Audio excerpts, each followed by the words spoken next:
Hello! Bienvenue chez les Mères Nature, le podcast qui t'accompagne à toutes les étapes de ta grossesse. 2 fois par mois, c'est une petite parenthèse où l'on parle de comment bien vivre sa grossesse au naturel. Ce podcast t'est proposé par Gariguette. Nous sommes 2 sœurs. Moi, c'est Cécile. Et moi, c'est Livia. Pour t'accompagner au mieux, nous te présentons un professionnel de la grossesse à chaque nouvel épisode qui vient te livrer tous ses secrets. Et tu peux nous retrouver sur Instagram, sur gariguette au pluriel-fr, où tu y trouveras plein de conseils. Bonne écoute! Aujourd'hui, nous sommes ravis de parler à nouveau de naturopathie. C'est une pratique très globale qui peut vous accompagner à chaque étape de la vie. Si vous êtes en projet bébé ou en postpartum, ça peut être vraiment précieux, et d'ailleurs on a 2 épisodes sur ces sujets-là, donc n'hésitez pas à aller les écouter. Mais aujourd'hui, on va parler spécifiquement des bienfaits de la naturopathie pendant la grossesse, et on accueille Clémence Fillot, qui est naturopathe périnatale et familiale. Après avoir découvert la naturopathie, elle s'est reconvertie pour accompagner un maximum de femmes et d'enfants. Bonjour Clémence. Bonjour Cécile. Alors pour commencer, est-ce que tu peux te présenter, toi et ton activité, s'il te plaît ? Alors oui, comme tu l'as dit, donc moi je suis naturopathe. Donc suite à une reconversion il y a 5 ans, je me suis spécialisée tout de suite dans le suivi de la grossesse, le suivi des couples dans leur projet bébé, donc en périnatalité, et aussi en pédiatrie. C'est un petit peu la suite logique. Je suis aussi praticienne en hypnonatal, et du coup donc je pratique en cabinet à Paris, dans le 12e arrondissement, aussi en visio pour la naturopathie, c'est possible. Voilà, donc je fais ça maintenant depuis 5 ans, un petit peu entrecoupé parce que j'ai eu 2 bébés sur cette période, 2 petits garçons. Donc voilà, je suis aussi maman et comme ça je peux appliquer tous mes conseils sur moi-même. Carrément, et du coup, justement, pour introduire cet épisode, est-ce que tu peux nous dire en quoi ça consiste, la naturopathie périnatale ? Alors forcément c'est très lié à la naturopathie déjà en général, sauf qu'on l'applique au temps de la périnatalité, donc c'est un temps qui s'étend de l'idée même d'avoir envie d'avoir un bébé jusqu'à après une grossesse au cours du postpartum. Donc en fait moi j'accompagne les couples donc dans ces projets-là à plusieurs niveaux. On travaille vraiment sur l'hygiène de vie, le mode de vie aussi. On va essayer d'optimiser un petit peu ce que c'est déjà faire le corps humain, qui fait déjà très bien, mais qui peut être un petit peu gêné par nos modes de vie actuels. Donc on va optimiser ses capacités de reproduction pour ce thème-là. Voilà. Donc aussi en naturopathie, on travaille à un niveau qu'on appelle holistique, ça veut dire qu'on travaille à plusieurs niveaux. On travaille aussi bien au niveau physique, au niveau émotionnel, au niveau mental, etc. Et c'est vrai que parfois on se rend compte que pendant une consultation, on a l'air de parler de choses qui n'ont rien à voir avec pourquoi les personnes sont venues, mais en fait si, parce que en naturopathie, on a vraiment conscience que tout a un impact sur sa santé et sur les fonctions naturelles de son organisme. Et donc en naturopathie périnatale, on vient mettre cet organisme donc, dans les meilleures conditions pour qu'il fasse ce qu'il sait très bien faire depuis la nuit des temps, mais de manière que ça marche bien. Et du coup, la naturopathie, c'est donc une médecine qu'on peut appeler naturelle. Comment elle s'intègre justement avec la médecine conventionnelle? Est-ce que c'est complémentaire? Alors oui, c'est complémentaire dans le sens où déjà en naturopathie, on est vraiment dans le domaine de la prévention. Alors que la médecine conventionnelle, en général, on consulte quand il y a quelque chose qui ne va pas. Alors, sur le sujet de la grossesse, c'est un petit peu différent parce qu'en effet, tout le suivi médical de la grossesse, on fait aussi de la prévention vu que on va vérifier au cours des bilans sanguins, au cours des échographies, que tout se passe bien. Voilà, que le bébé se développe bien, qu'il n'y a pas de malformation et qu'au niveau de la maman, le col est comme il faut, le placenta bien placé, etc. Voilà, donc nous on fait de la prévention avant tout, comme je le disais tout à l'heure, vraiment par exemple au niveau de l'hygiène de vie, on sait que par exemple l'alimentation a un impact sur comment le corps fonctionne, donc tout cela va avoir un impact sur comment la grossesse va se dérouler. On peut aussi faire un gros état des lieux sur le stress que va vivre la maman ou même le futur papa et l'environnement dans lequel ils vivent. Est-ce qu'il y a un environnement qui est peu compatible avec une grossesse ou pas. Voilà, c'est vrai que les consultations sont plutôt longues.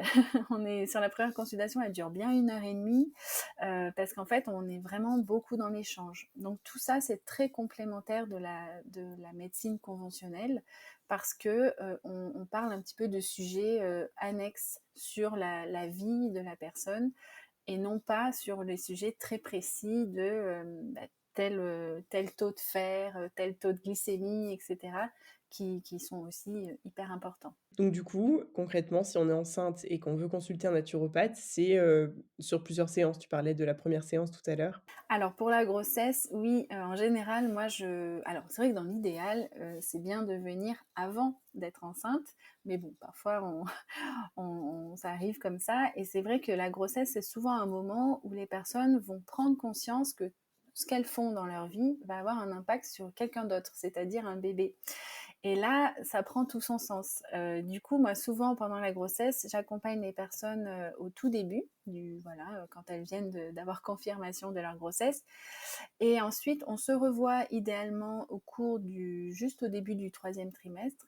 Et j'aime bien faire une dernière consultation juste au début du 9e mois, où là, on va moins parler de la grossesse, mais on va plus parler de l'accouchement et du postpartum. Parce que c'est vrai qu'au cours d'une grossesse, on parle beaucoup de la grossesse et de l'accouchement, mais un peu moins de la suite. Et après, moi, je vais m'adapter à la personne, bien entendu. Et parfois, on peut devoir ajouter une consultation parce qu'il y a un diabète gestationnel qui a été diagnostiqué ou ce genre de choses-là. Sinon, sur une question vraiment, qui revient, très souvent chez les femmes enceintes, l'alimentation. Est-ce que toi, tu recommandes certaines choses, en tant que naturopathe sur l'alimentation pendant la grossesse? Alors oui, forcément, c'est un gros sujet, l'alimentation. En naturopathie, c'est même, en fait, on a plusieurs techniques et l'alimentation, c'est la plus importante. C'est la première. Donc c'est vraiment un gros morceau au moment de la consultation. Et en fait, là aussi, ça va dépendre de chaque femme parce que on va prendre en compte d'où est-ce qu'elle vient, de qu'est-ce qu'elle fait déjà, euh, qu'est-ce qu'elle n'a pas fait, son état de santé en général, parce que par exemple, si on a des gros problèmes digestifs, et bien forcément, ça va impliquer une moins bonne assimilation des nutriments, donc ça aussi, il faut le prendre en compte. Donc voilà, après, je regarde un petit peu l'équilibre des nutriments qu'elle a à ce stade. Est-ce qu'il y a des carences? Est-ce qu'il n'y a pas de carences? On va aussi peut-être rediriger vers des aliments un peu plus santé. Je pense notamment à la stabilisation de la glycémie qui est importante au cours de la grossesse. Du coup, plutôt que de manger du pain blanc, on va peut-être manger plus de pain complet. Enfin voilà, on redirige vers ce genre de conseils-là. Donc oui, je donne toujours beaucoup de conseils en alimentation. Il y a des choses qui sont un petit peu communes. Je pense aux oméga 3 qui sont pas assez consommés par toute la population. Donc ça, je pense que je dois en parler à chaque consultation. Et en plus, dans la grossesse, par exemple, si je reste sur les oméga 3, c'est hyper important pour le bébé, notamment, parce que ça va développer tout son système nerveux, son cerveau, sa vision. Et il faut savoir que le bébé, lui, il est prioritaire. Donc en général, il manque peu de ces choses-là, sauf si vraiment il y a un état nutritionnel très carencé au départ. Mais le problème après, c'est que la maman, elle, va être carencée. Et c'est souvent ce qui arrive, et on a des études qui prouvent par exemple que des carences chez la mère en DHA, donc qui est un oméga 3 particulier, vont amener plus facilement à des dépressions du postpartum. Donc tout ça, on en tient compte au cours de la consultation. Et c'est vrai que parfois on se pose la question des compléments alimentaires. Donc c'est vrai que moi je suis pas pour prendre des compléments alimentaires à vie, mais c'est vrai qu'il y a certaines périodes dans la vie où parfois ça peut être nécessaire. Comme ça, on assure le coup, si je puis dire, et la grossesse peut être un de ces moments-là. Est-ce que la naturopathie, ça peut aussi aider sur un tout autre volet? Si les femmes qui viennent te voir sont stressées, parce que c'est vrai que le stress, ça peut être très courant au premier trimestre, au deuxième, au troisième, c'est un peu, le fil rouge. Qu'est-ce que tu leur recommandes? Alors déjà, comme je disais tout à l'heure, c'est vrai que la naturopathie, on accompagne à tous les niveaux de la personne. Donc oui, le stress, on a des outils pour ça. Et j'ai envie de dire déjà, rien que la consultation, qui est un peu longue, c'est déjà un temps d'échange. Et nous, les naturopathes, on est dans la relation d'aide. Donc déjà, ça fait du bien à la future maman d'avoir le temps, d'avoir quelqu'un qui est là pour écouter ce qu'elle a à dire, ses questionnements, etc. Donc déjà, rien que la consultation, parfois, ça fait du bien. Et ensuite, après, on va donner des conseils à appliquer au quotidien. Donc, essayer de voir la source de ce stress. Alors, c'est vrai que parfois, pendant la grossesse, c'est juste la grossesse qui fait arriver plein de questions, plein de peurs. Donc on peut accompagner avec des conseils divers comme des exercices de respiration. On a l'utilisation des plantes. Moi, c'est vrai que j'ai une sensibilité sur la phytothérapie. J'aime beaucoup l'utilisation des plantes. Donc ça peut être à la fois des infusions, comme chez Gariguette, ou des extraits de plantes en gémothérapie, des choses comme ça, voire des huiles essentielles. Alors toujours à utiliser avec le conseil d'un professionnel, bien entendu. Et c'est vrai que moi aussi, pour aller plus loin dans l'accompagnement des futures mamans un petit peu stressées, un peu tendues, c'est pour ça que je me suis formée à l'hypnonatal.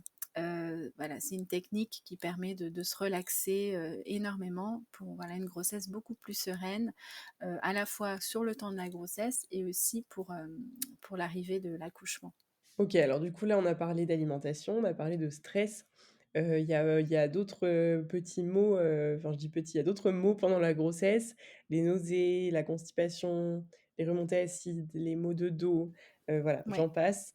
Est-ce que toi, en tant que naturopathe, tu peux agir là-dessus? Est-ce que tu as des remèdes naturels à recommander à nos auditrices? Alors oui, on peut agir sur les petits maux de la grossesse. Alors je dis petits maux parce qu'effectivement, quand une grossesse devient pathologique, là, bien entendu, c'est géré avec le médecin.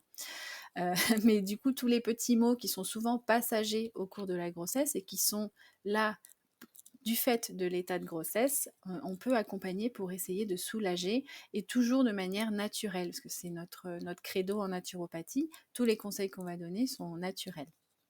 Donc, on a plein de techniques. Soit qu'on va pouvoir, par exemple, je pense pour les nausées, on va pouvoir agir l'alimentation, la façon de manger, ce qu'on va manger va avoir un impact. Comme je parlais tout à l'heure de la glycémie, voilà, stabiliser sa glycémie va réduire les nausées. Il y a aussi tout le travail préparatoire qui est fait à une grossesse. C'est pour ça que c'est bien de venir en préconception, parce que parfois on a beaucoup de nausées parce qu'on a un foie qui est déjà très engorgé. Voilà, on a eu des traitements hormonaux, on vit dans un environnement où il y a beaucoup de polluants, etc.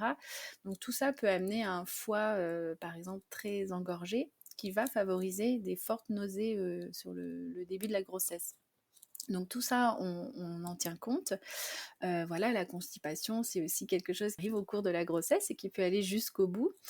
Pareil, là, je vais avoir des conseils, vraiment la position qu'on va avoir aux toilettes, toujours sur l'alimentation, qu'est-ce qu'il faut manger pour limiter cette constipation, donc des fibres, voilà, certains aliments. Il y a le psyllium, moi, que j'aime beaucoup. C'est une espèce de petite graine qui gonfle au contact de l'eau et qui est vraiment safe pour la grossesse, donc on peut y aller. Voilà, donc on a plein de petites choses et après, parfois aussi, on redirige par peut-être aller voir un ostéopathe, ce genre de choses-là. Voilà, donc on peut accompagner tout ça et en général, les jeunes mamans aiment bien avoir ces petits conseils naturels parce que elles sont toujours un petit peu inquiètes de prendre des médicaments au cours de la grossesse parce qu'elles ne sont plus toutes seules et elles pensent vraiment à leur petit bébé et du coup, nous, on est là aussi pour les accompagner à ce niveau-là. C'est vrai que vous êtes de précieuses, alliées. Et du coup, donc là, on a parlé de pas mal de choses sur la grossesse. À la fin de la grossesse, on a déjà parlé de préparation à l'accouchement. Comment toi, tu les accompagnes vers cet accouchement? Alors c'est vrai que la préparation à l'accouchement, il faut savoir que c'est vraiment un terme qui est réservé au suivi médical. Nous, on accompagne, on va dire, pour que ça se passe le mieux possible. Donc moi, je vais donner des petites astuces, des petits trucs à emporter avec soi à la maternité. Voilà, ça peut être une infusion de feuilles de framboisier, la fameuse. En fait, il ne faut pas oublier de la prendre à la maternité, il faut continuer parce qu'elle va travailler sur la tonicité de l'utérus, donc ça peut être intéressant. Et toujours, mon objectif, moi, c'est vraiment de mettre à l'honneur l'ocytocine. Donc l'ocytocine, c'est une hormone hyper importante à plusieurs stades Donc on l'appelle l'hormone de l'amour. C'est vrai que c'est une hormone qui est sécrétée quand, voilà, quand on se prend dans les bras, quand on a son bébé contre soi, etc. Mais c'est une hormone qui est clé au cours de l'accouchement parce que c'est elle qui va faire les contractions, faire en sorte qu'elle soit efficace. Et du coup, tout est fait, quand on accouche à la maternité, tout est fait pour qu'on ne sécrète pas trop d'ocytocine parce qu'on ne se sent pas forcément très à l'aise dans une salle de travail, avec les machines qui font du bruit, les allées et venues des équipes médicales. Donc moi, mes conseils, c'est vraiment pour essayer de se faire un cocon d'ocytocine le jour J, parce que plus la maman va être détendue et à l'aise, et bien en plus, en fait, ça va être vertueux pour la suite de son accouchement. Plus une maman est tendue, l'utérus c'est un muscle, donc oui, il contracte, mais il faut qu'il se relâche entre les contractions. Et si la maman est tendue, elle a peur des prochaines contractions, le relâchement de son utérus va pas être efficace, et du coup, ça va rallonger le temps du travail. Donc, moi, je donne des petites choses, et c'est vrai que là aussi, j'ai ma casquette de praticienne en hypnonatal qui est assez précieuse pour ce moment-là, parce que dans cette méthode, on parle vraiment du jour de l'accouchement, euh, comment appréhender la douleur, voilà, etc. Donc, du coup, toi, Clémence, tu exerces à Paris, tu nous as dit, et à distance. On trouve du coup toutes les infos sur ton compte Instagram, qu'on mettra bien sûr en description de l'épisode, et sur lequel tu partages plein d'infos. On adore ton contenu d'ailleurs, il est hyper intéressant. Est-ce que tu as des conseils du coup pour les femmes qui cherchent à choisir son naturopathe? Alors c'est vrai que la périnatalité, c'est une période un petit peu sensible, voilà, il y a des enjeux, et puis il y a beaucoup de naturopathes qui ne sont pas forcément spécialisés en périnatalité et qui ont peur en fait d'utiliser certaines de leurs techniques. Je pense par exemple aux plantes. Il existe beaucoup de contre-indications sur les plantes vis-à-vis des femmes enceintes et des enfants. Alors souvent par un manque d'études, parce que éthiquement, c'est compliqué de faire une étude sur une femme enceinte. Mais du coup, voilà, moi je vous conseille de consulter plutôt un naturopathe qui est spécialisé, du coup, parce que c'est vrai qu'on aura des connaissances supplémentaires. Moi, je vois les connaissances que j'ai pu accumuler ces dernières années, elles sont vraiment énormes par rapport à mon point de départ en naturopathie. Voilà, donc cherchez un petit peu, et puis après, regardez aussi les avis. C'est pour ça que c'est toujours important quand on demande à nos clients de nous mettre des avis, parce que c'est comme ça que les autres personnes vont pouvoir découvrir un petit peu une manière de travailler, une manière de fonctionner. Et si le naturopathe est sur les réseaux sociaux, ça peut être intéressant aussi de le suivre, parce que ce qui compte aussi, c'est le feeling qu'on va avoir avec la personne. Et il faut savoir qu'en naturopathie, on a beaucoup de techniques différentes et on les utilise pas tous, on a des sensibilités. Donc moi, par exemple, je disais que j'avais une sensibilité pour les plantes. Bah, il y a d'autres naturopathes, eux, ça va être une sensibilité pour les techniques manuelles. Donc non seulement ils vont proposer des consultations, on va parler alimentation, stress, etc., mais ils vont peut-être proposer aussi une petite séance de massage, des choses comme ça. Ou alors il y en a qui sont des naturopathes aussi très scientifiques. Ça rassure aussi énormément de personnes. Voilà, il y a des naturaux qui ont toute une batterie d'études pour prouver leur dire. Voilà, donc moi je vous conseille de suivre aussi un petit peu la personne et de voir le feeling que vous avez avec elle, parce qu'en général, c'est ça qui fonctionne bien. Mais voilà, mon conseil, ça va être quand même pour une grossesse de suivre quelqu'un qui est quand même spécialisé dans le suivi de la femme, parce qu'il y a des enjeux un peu spécifiques, et il y a des contre-indications sur certaines substances, même si elles sont naturelles. Nous, on aime bien poser la question à nos invités, quel est le petit secret que tu aimerais donner à toutes les mères nature qui nous écoutent? Alors, mon petit secret pour la grossesse, c'est vraiment de se chouchouter. C'est de se remettre au centre en tant que future maman, parce que on a des quotidiens qui vont vite.